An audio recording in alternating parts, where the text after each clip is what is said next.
not going to do an academic talk as such. If you want the evidence that backs what I'm going to say here in terms of statistics, graphics, footnotes, etc., there are quite a lot of them in the book. So I'm just going to present a very sort of a general talk. I also know that you're a highly educated audience, so there are certain aspects of this very broad subject of sustainability and well-being that you have more expertise in than I do. And so I don't claim to be an expert or know everything, certainly not. Nor do I have the answers to all the issues. But I think it is important for us to engage in broader discussion about these subjects because it pertains to all of us. So I think the large question is, on the one hand, we have this incredible technological material advancement in the world with all the conveniences and the comforts and longevity associated with this advancement.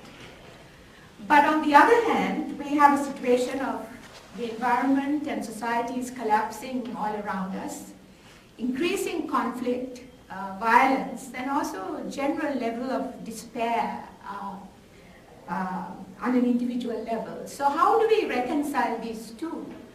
I think is the critical issue, the very large issue. Now, in some contexts, people say they don't want to deal with these issues. They want to, that there's nothing they can do. They feel so powerless. But I think we do need to find spaces in our lives while we have time out from addressing these issues, that we also have opportunities where we can address these issues.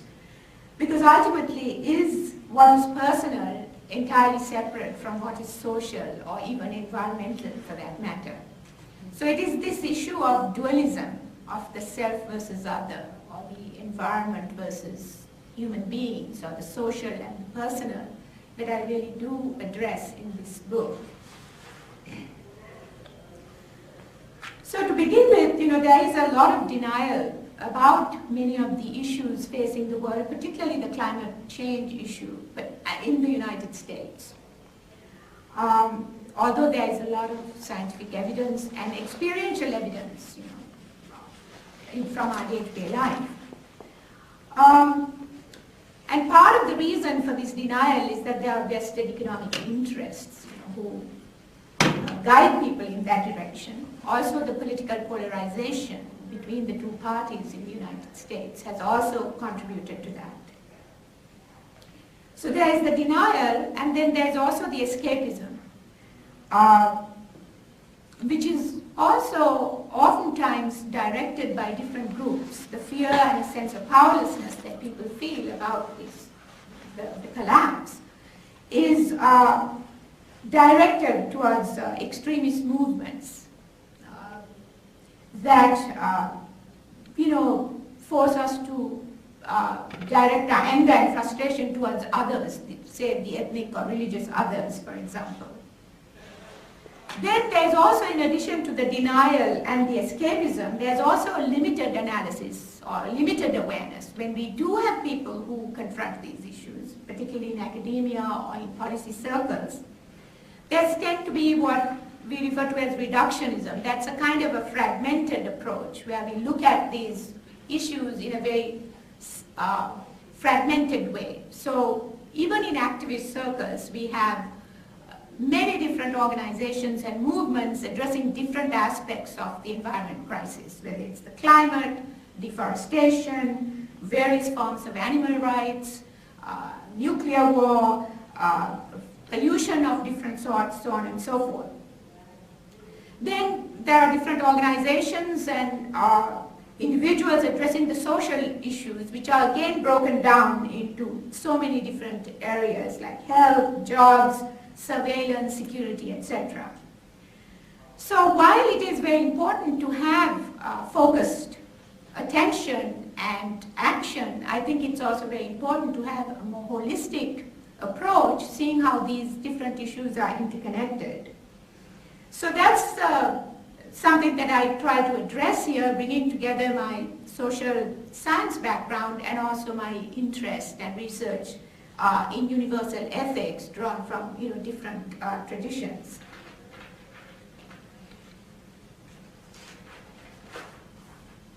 So many of you are quite familiar with the crisis before us, and I'm not going into details of the horrific situation. Just mention a few things because I hope you will read the book and which deals with these issues in greater detail. The environment collapse. I think now there is an increasing scientific consensus, particularly on climate change, and that if current patterns of human activity, that began in the Industrial Revolution continue, that the planet's biophysical systems are going to be more and more destabilized.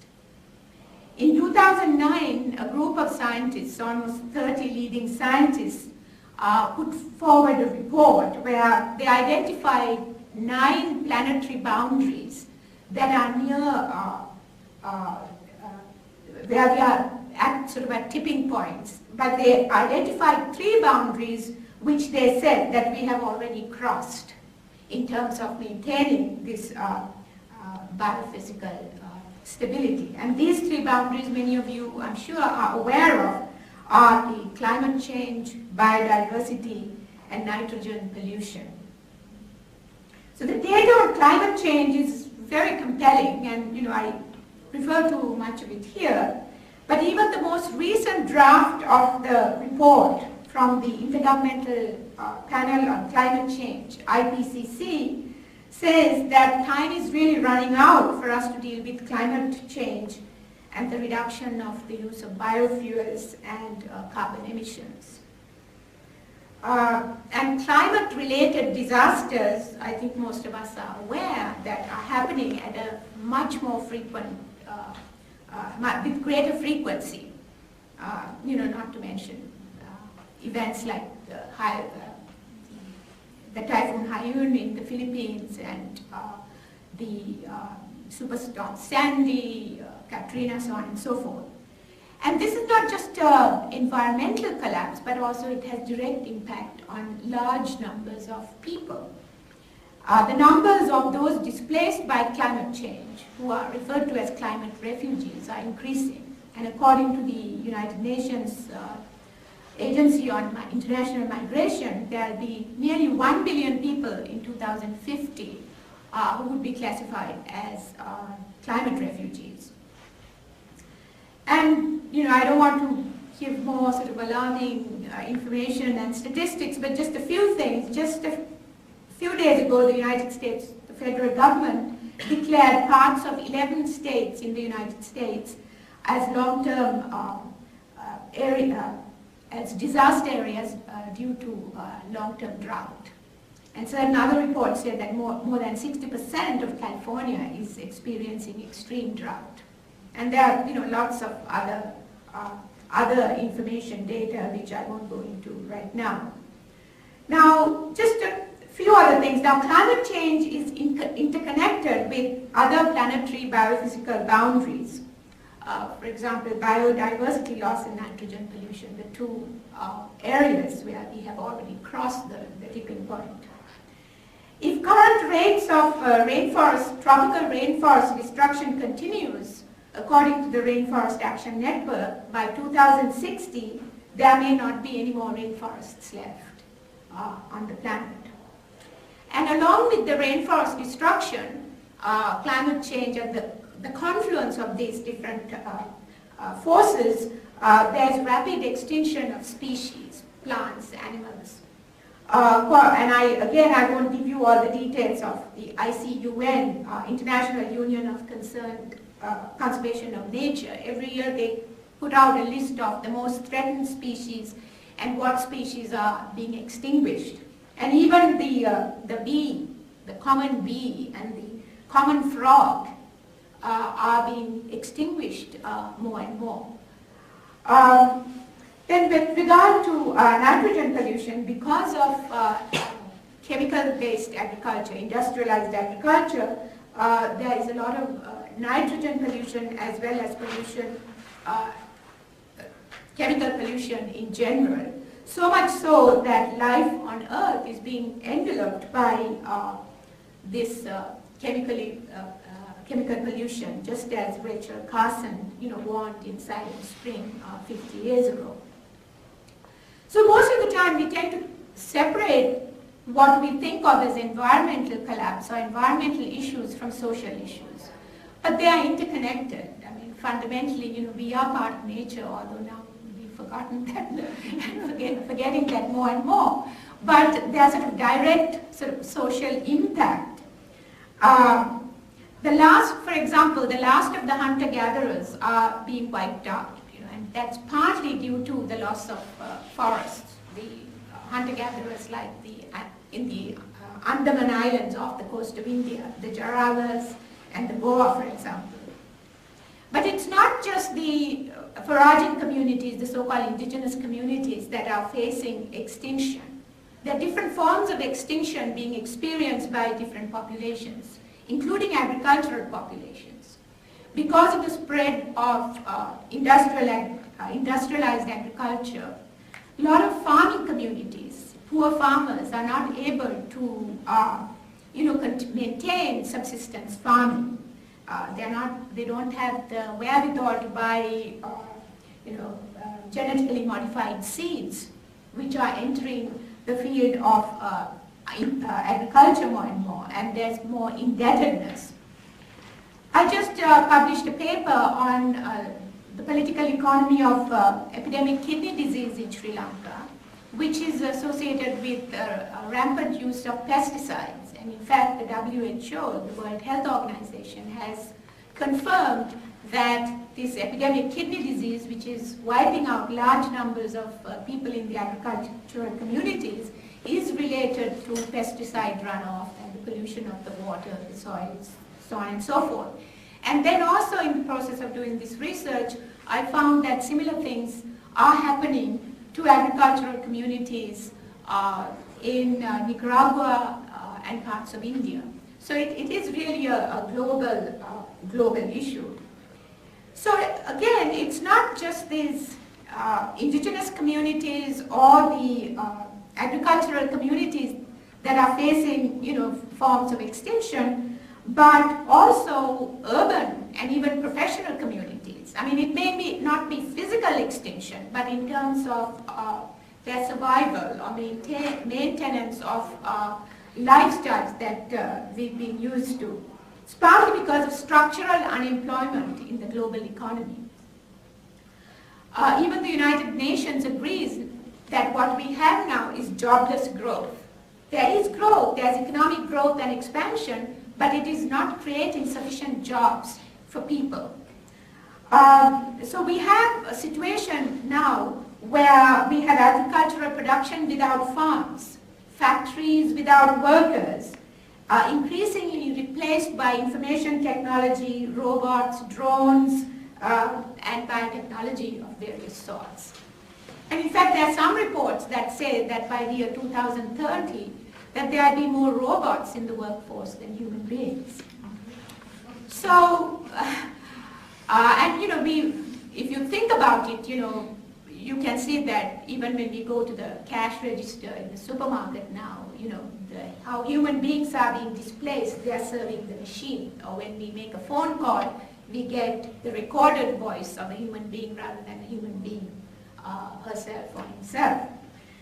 So it's happening much faster than we thought it would.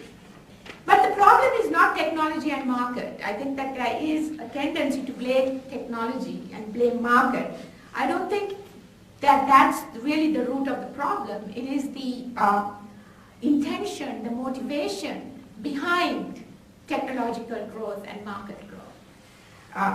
Are decisions being made based on narrow self-interest or the interests of the larger community of sustainability and well-being?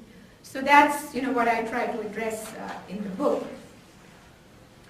So just a few things in terms of the analysis, before I try to move towards the causes and solutions.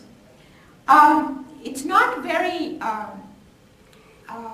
comforting, and oftentimes we don't want to address the fact that every sector of the economy is being controlled by a handful of large transnational corporations, which are often referred to as world empires of the 21st century. And this is a fact, and we have to confront that. I have the statistics here, and I'm not going to read that, but particularly in areas like the food sector, if you look at grain production, the seeds, agrochemicals, each sector is controlled by just a handful of corporations like Cargill's, Monsanto, DuPont, etc. And groups like Oxfam America say that by 2030, that there could be a permanent food crisis with very large numbers of people not having access to food. And food is not the only issue, it's also water. Already 1/3 of the population in the world does not have access to clean water. And with privatization, it could get worse, especially for the poorest communities. And the list goes on, and just a few things in terms of this inequality represented by increasing monopolies and transnational corporate dominance. It's aggravated by the dominance of a handful of interests of the financial sector and the shift of the economy into a kind of a casino economy with money chasing money electronically.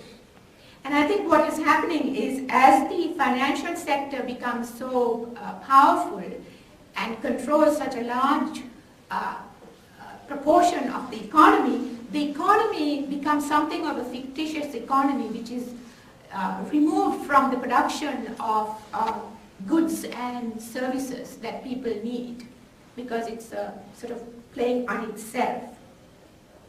And another aspect of this is also the expansion of the defense and military sector, which is a leading sector of the global economy.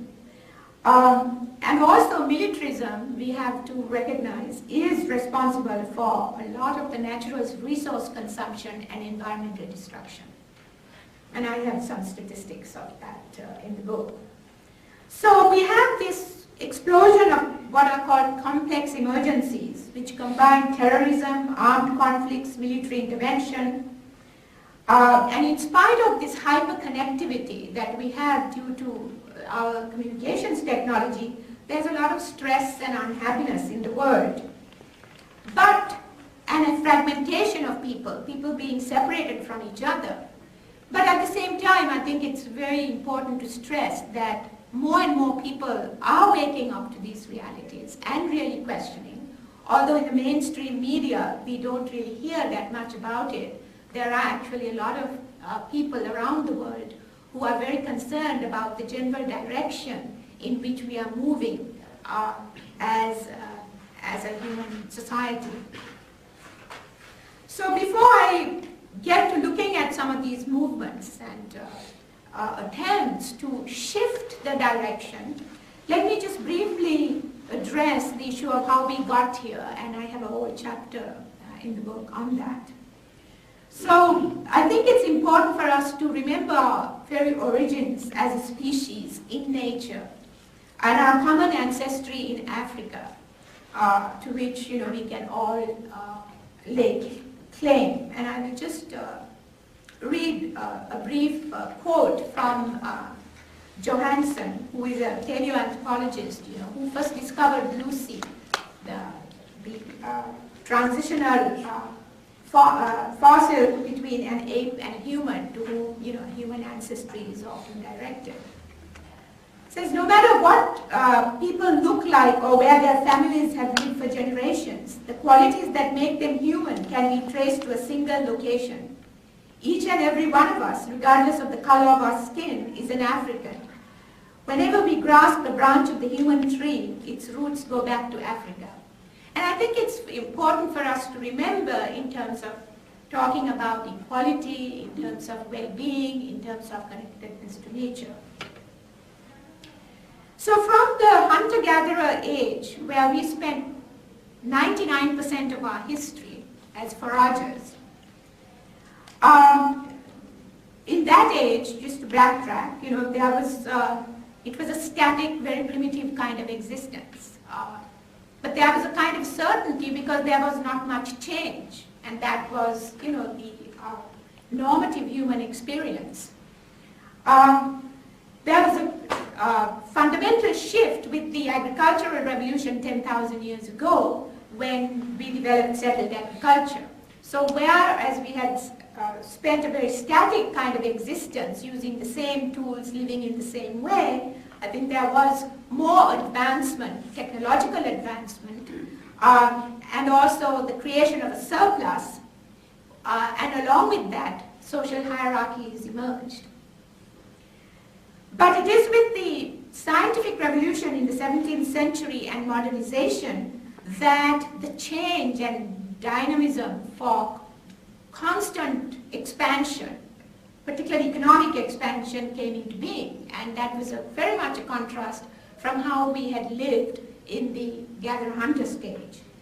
And that many people have appreciated, that kind of dynamism and the sense of mobility and expansion that was associated with the modernization, particularly capitalist development, the globe, around the world. So I think it's very important to recognize the achievements of the modern era that came with scientific and technological development. But it is also important to recognize that Marxism and communism, which is often posited as in opposition to capitalism, really has operated within the same paradigm of materialism and technological advancement.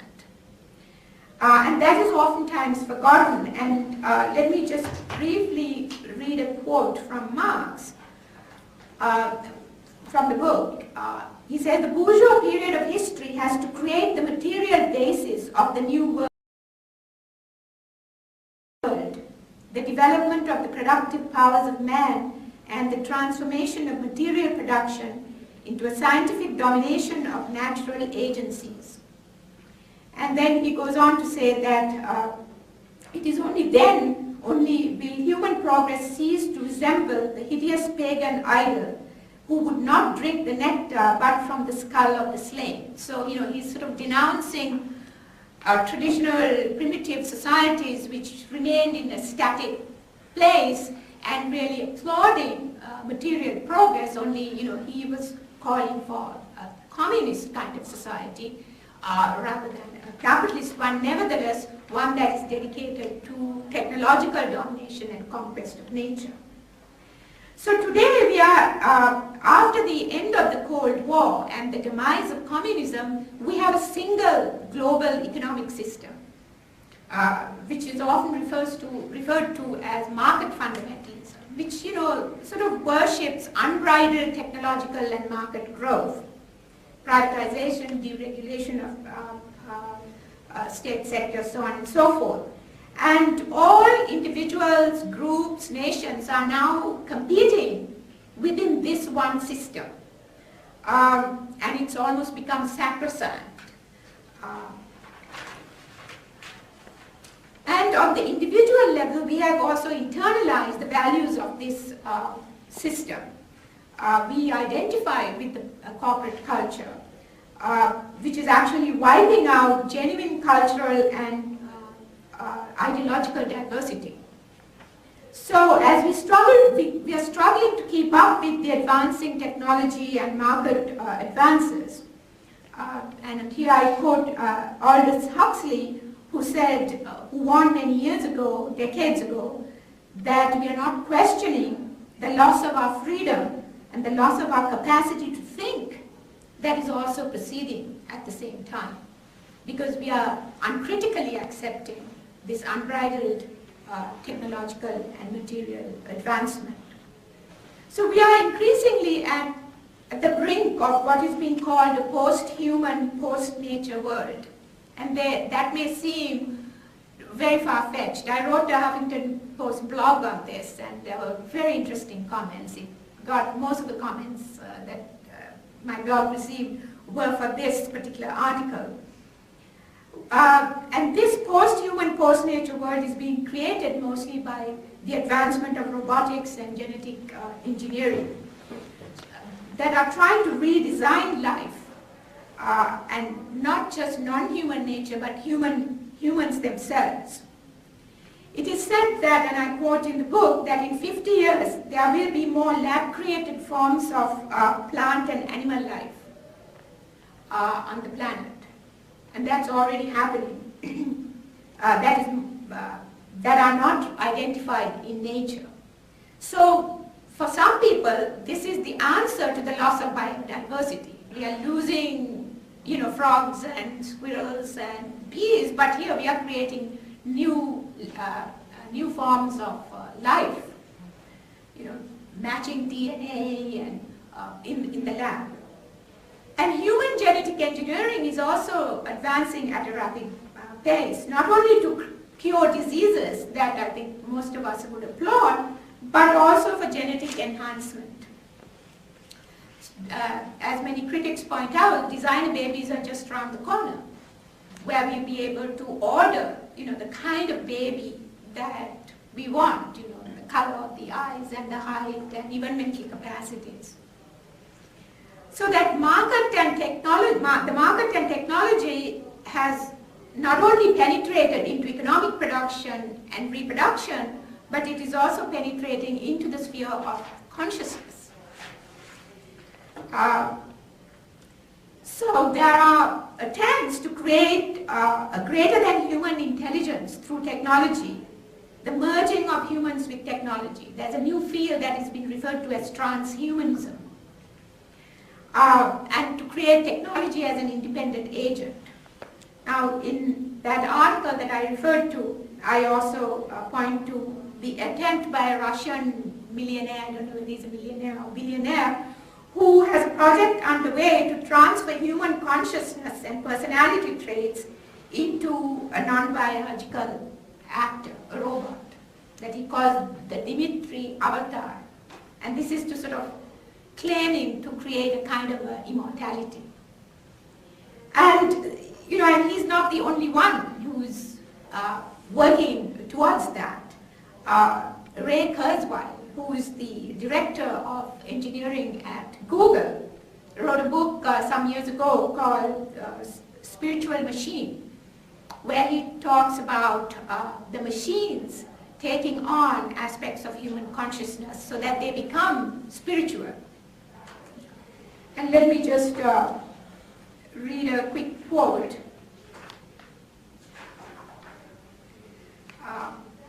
from Kurzweil of Google. It says, the only way to keep pace will be for us, human species, to merge with its technology. There's too little nature left to return to, and there are too many human beings. For better or worse, we are stuck with technology. Machines derived from human thinking and surpassing humans in their capacity for experience will claim to be conscious and thus to be spiritual. Now, some of us have seen this recent movie called Her, where there's an attempt by an individual who has difficulty maintaining close, intimate relationships, ends up having a relationship with a computer operating system. So, it's that this is not science fiction. Although some of it may seem more and more like science fiction, I think that there are individuals and groups actually trying to make it a reality.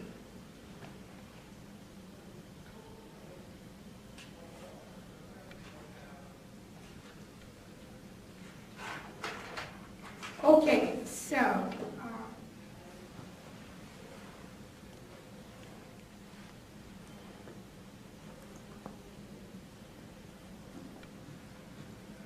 what does change in direction mean? If that is the dominant trend, we are merging with technology, the land itself is superfluous, Human beings are superfluous, soon we'll have cars that don't have drivers. That seems to be the dominant trend.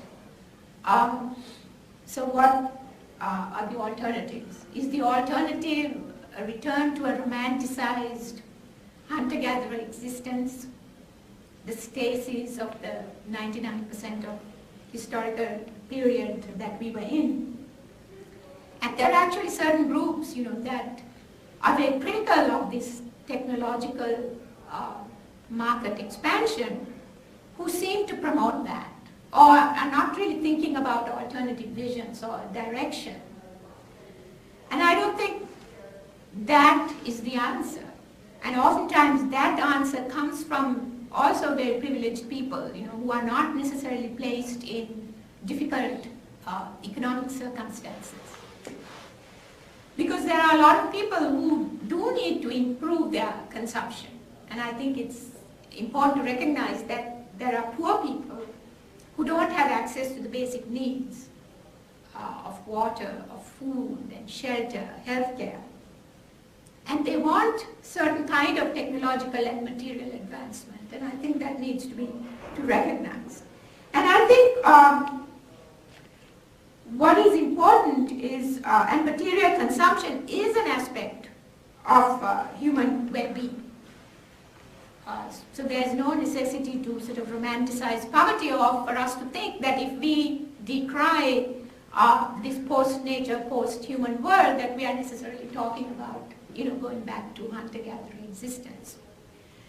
So I think here it is important to we have to be careful about how we define sustainability and well-being.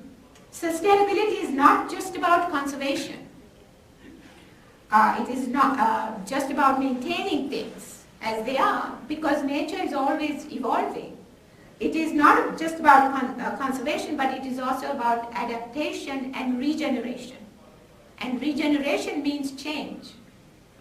And I think it's really important to emphasize that, because I think a lot of people could relate to that. And what does that mean? That means we do need technology and the market, but what kind of technology and markets can regenerate, can maintain sustainability and well-being? So I think that is the really interesting issue facing the world today. Not against any form of energy or any form of technology or market development, but what types.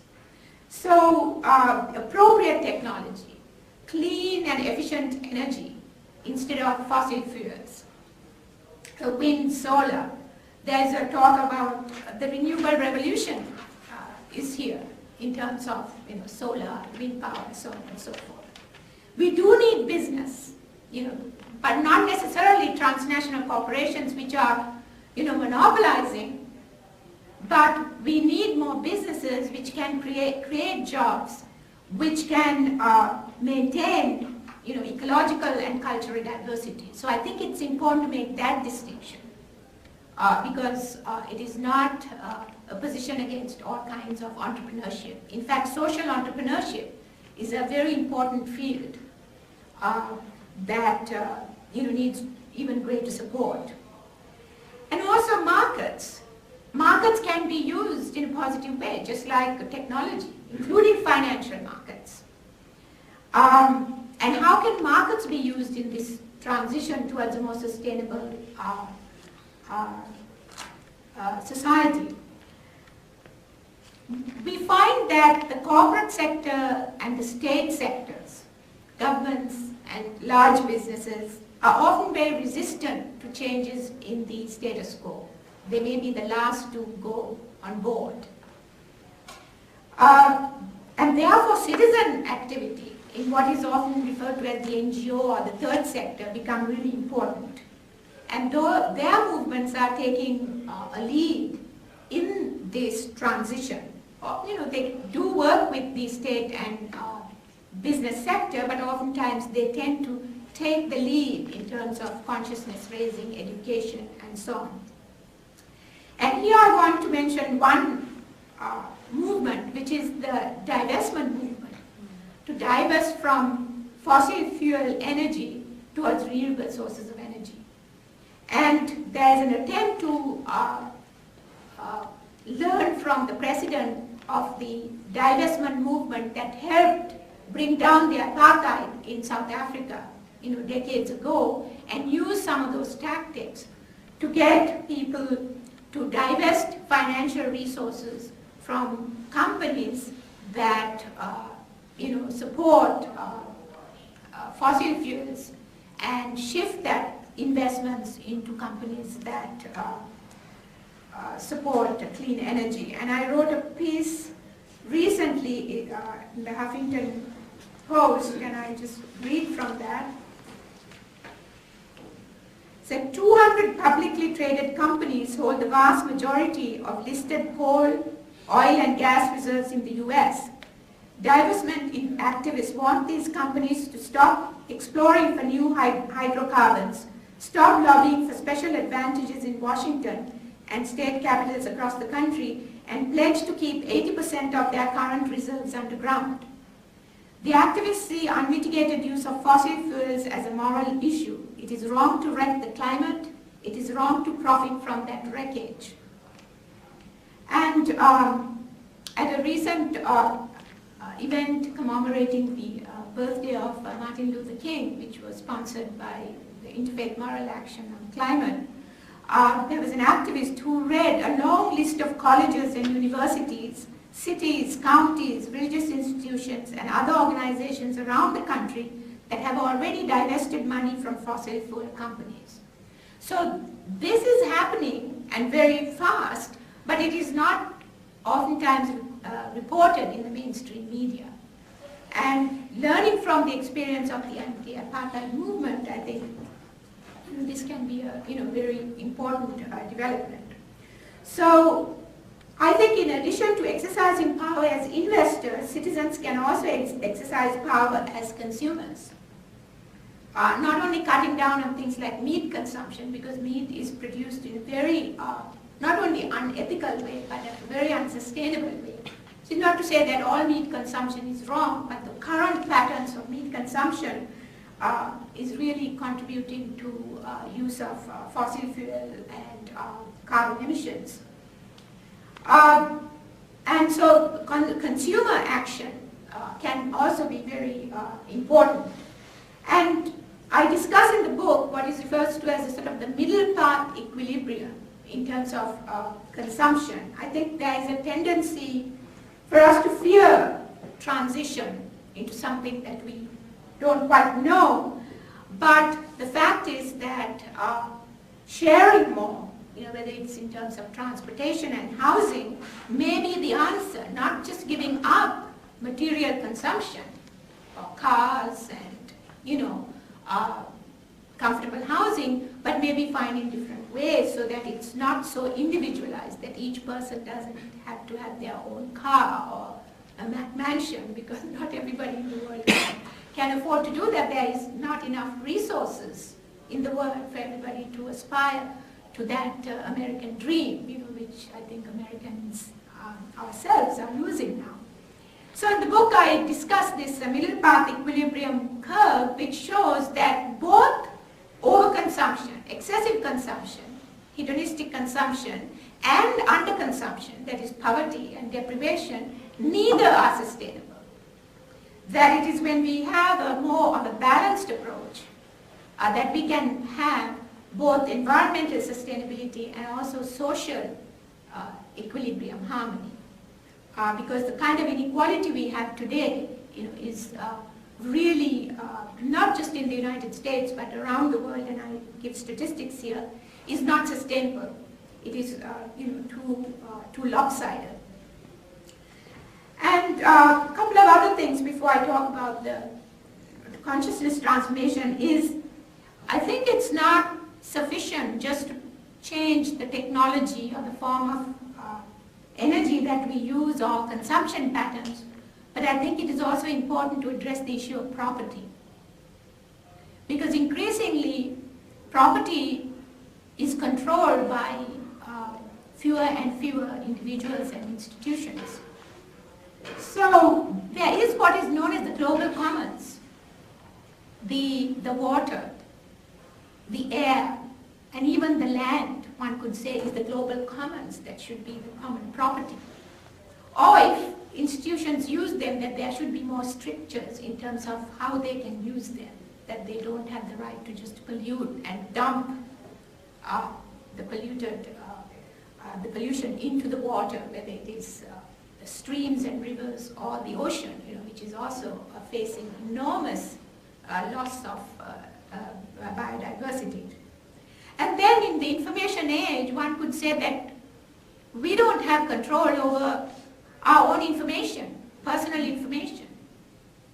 The companies mine data and derive a lot of profit from that, but we don't have control over our own information. So that's going to become another area of conflict over the global commons, particularly as we move more and more into an information era. So anyway, to, I think, make these shifts in action and behavior, both at the individual and the social level, I think we have to have a shift in consciousness and to move from the prevailing attitude of dualism, of domination, towards one that is more about interdependence and partnership. Now, dualistic thinking is built on this mistaken notion that the self is entirely separate from the other. That the well-being of the self, say myself, and the well-being of the other are in opposition. That domination, victory over the other, or ultimately even annihilation of the other is necessary for one's own survival. And this kind of thinking, is being taken to a kind of a logical extreme in many parts of the world today. Is based on egoism, the excessive attachment to the self, not just at the individual level, but also at the group levels of nation states, ethno-religious groups, so on and so forth. And the alternative to that is more of a universal consciousness that is based on the idea of unity amidst diversity. That there is diversity, there is no denying the separation, but that the unity is a more stronger force than the diversity. That the well-being of the self and the well-being of the other are very much intimately connected. And you can apply this to the environment. Environmental sustainability and human survival are interlinked. If we lose our environment, which is our home, where are we going to live? I think this requires, an emphasis not so much on dualism, that strict separation, but interdependence, but also greater sensitivity to impermanence and limits to human control over nature. I think it calls for a more respectful attitude towards nature and less attachment to the self. So these, when we look at this large scenario in this way, rather than as a conflict between capitalism and socialism, or between modernity and tradition, I think it helps us sort of look at this dualism that underlies most of this outmoded thinking. And it's really about how we conduct ourselves towards each other, and which is not to sort of say that egoistic thinking, ego consciousness and universal consciousness are two diametrically opposed things. It's either this or that. I think it's more of a continuum. And people like Lawrence Kohlberg have written about that there is a continuum from this egotistical thinking of survival of the fittest to the extreme altruistic thinking of Gandhi or Martin Luther King. I think the challenge is not for every one of us to develop that level of altruistic thinking. I think if we try to wait till that happens, maybe we won't have much change. And also the egotistical and the universalist thinking are always there. The problem today is that one has become so dominant over the other, and really the question is how we move more towards the altruistic thinking. It's not a sort of either or, but to strengthen that more, the partnership, interdependence, so on and so forth. And I think this is particularly a challenge to the United States, because the United States is the military superpower and still the #1 nation in the world. But if there can be a transition here, with more and more people moving in that direction towards the interdependence and partnership, I think that will make a tremendous difference in the world, because the potential for that is also here, not in authoritarian countries or among poor communities. But I think that the seeds for that transformation is stronger here, where there are still opportunities for expression of diverse opinions and action. So that, particularly for people like us who are very close to the seat of power here, this is a particular challenge and an opportunity. So to wrap up, I think that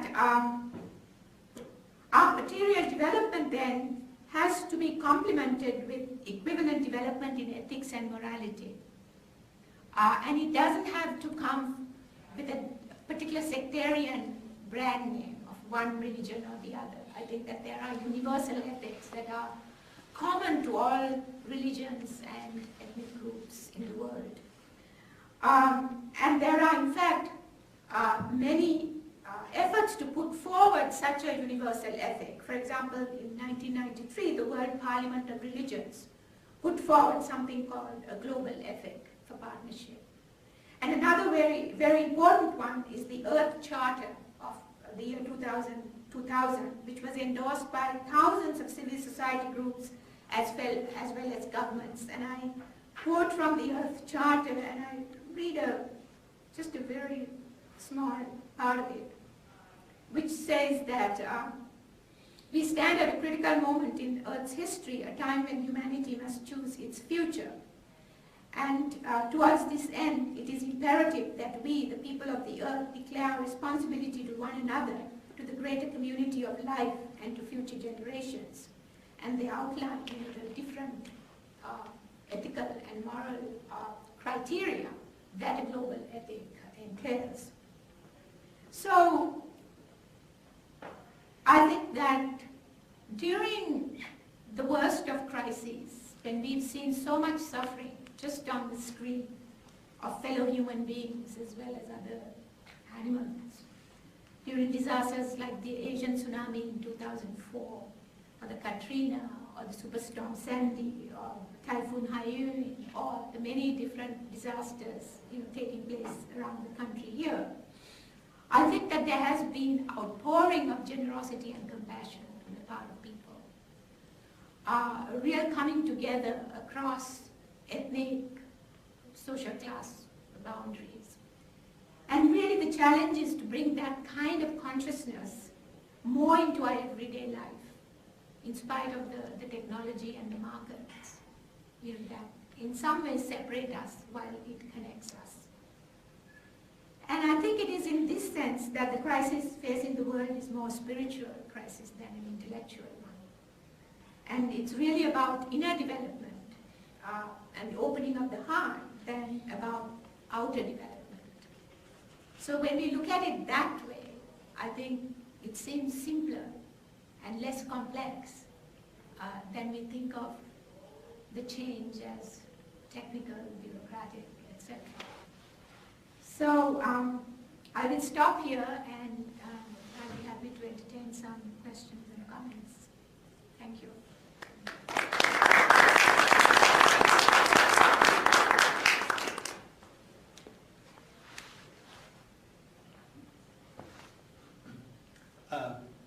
You've given me, so many things to think about that it's very difficult to pick one subject, so one question, one thing I'd like you to expand on. But something did stay in my mind all through this time as you were speaking about the duality of the individual, the ego and the other, and that is human personality, are we basically at the personal, individualized, atomic level, cooperative? Are we a species that individually cooperates, but when we speak about societies or clans or tribes, we become something else. Our behavior is something else. But at the individual level, where we're viewing ourselves and our neighbor, our spouse, are we a collaborative, cooperative species, or are we an aggressive, a selfish species? What is your idea? Yeah, no, I think that you hit the nail on the head, so to speak, because the dualism is the one issue that I think is at the root of the problem. It's not all these other things that I've talked about in terms of problems. And I think it's, I don't think that there is something called fixed human nature, that we are very complex, that we have a whole range of emotions and possibilities, from extreme aggression to extreme compassion. And we see that in so many different ways.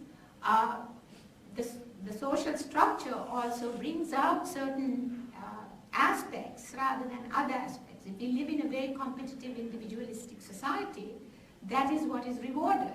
That is what we teach children, to compete. Even if it means taking Ritalin or Adderall in order to get the higher grades and compete in the marketplace. So that is what we advocate. But it doesn't mean that's necessarily a given, or that is necessarily the direction in which we need to go. I think that's where we need to ask, what is the range of possibilities? And even Darwin, who is known for sort of advocating the survival of the fittest and competition, actually in some of his writings, he said that without altruism and cooperation, that humanity would not have survived. And certainly that is the case. Without also, especially the unpaid work of women and mothers and fathers and the community, we would not have been able to survive this long. But the issue is that we put so much energy and resources into developing technology and markets. We say we have to become smarter and faster. We are not putting enough energy and resources into developing these other attributes of compassion and cooperation. And that's partly because we are operating within that individualist framework, whereas if we have more cooperation and we have certain certainty that you'll be taken care of in your old age or when you are sick, I think it'll be easier for people to develop that empathetic connection. So I think that is what really requires more attention, not to get people to be smarter and faster. Yes, that is happening at an incredible level, but to balance that more, which is not to say that it's going to be sort of perfect utopia, because there's always been conflict even in the hunter-gatherer ages. But that's, I think, where the wisdom comes in. If we are talking about sort of an evolutionary shift, can we really recognize what's happening now and where we need to make some shifts? So, your question and, your comment is very well taken. Anything else? Yeah. Can you talk a little about, in more depth, about the middle way and what it has to contribute? I mean, that particular spiritual set of concepts. Yeah, the many different traditions, religious traditions talk about the middle path or the middle way, but the Buddhist religion is mostly associated with that. And the Buddha talked about the middle path mostly in terms of individual liberation, because he himself is born as a prince and experienced, luxury and comfort. And then he left all that and went to the other extreme and went through self-mortification and denial of even food in order to experience enlightenment, which he didn't arrive at from that extreme either. So then he came to the middle path of balance, respecting bodily needs and also respecting oneself, compassion towards the self, and applied that thinking in terms of the path for individual liberation. But what I'm saying is that some of that thinking about moderation, balance, can also be applied at the social level, in terms of social policy, and also global level, which is, going back to what I said before about it's not unbridled growth and no growth, which seems to be the way it's posited in some circles, either corporate growth or radical environmentalism, which is about return to the past. So middle path would be, yes, growth, profits also, but profits in conjunction with environmental sustainability and human well-being. So how do we apply ethical, social, environmental criteria into economic decision-making, which would be a more balanced approach? And so I think this is an area, that can be explored, whether one calls it middle path or something else, doesn't matter. But it's the balanced approach, because I think a lot of the times when you make a critique of technology and market development, a lot of people are resistant. But if they see that it's not, you don't have to give up all your comforts, you can still, have what you need, but you make some shifts in terms of distribution and in terms of cutbacks on, limits on certain technological developments. There are certain individuals, even from the high-tech industries, who are saying that it is moving too rapidly, particularly genetic engineering, that there's got to be certain limits, bioethicists and so on, who are taking firm stance on that. We have time for just one more question. Okay. I was sitting here thinking about two things. One was sustainable luxury, is that, how to achieve that. The second one, actually, I would like you to comment today, if possible. You mentioned at a meeting you attended that an attendee had a list of colleges and companies that divested from multinationals. Did they talk about the motivation for those entities to divest? Sounded like it was a long list of companies. Can you talk a little bit? Yeah, I was learning about this myself, but perhaps my colleague from the Interfaith Moral Action on Climate can say more about that. So, did you talk a little bit? I can stand up.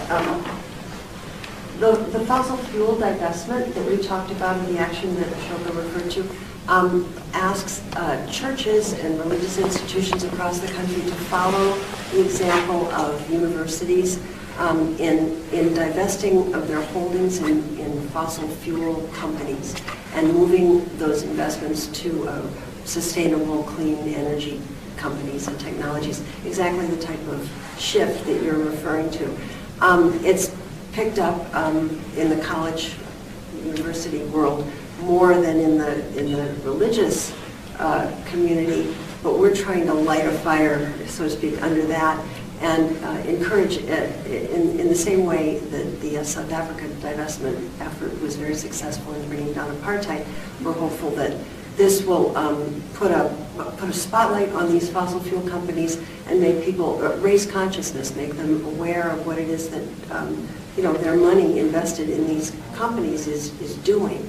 And so kind of this public shunning away from what's hurting us and toward what will help us is what we're hoping to create. Thank you. So money talks. I think we have to wind up, and I invite everyone to come to stay a few minutes, buy a book or two. We have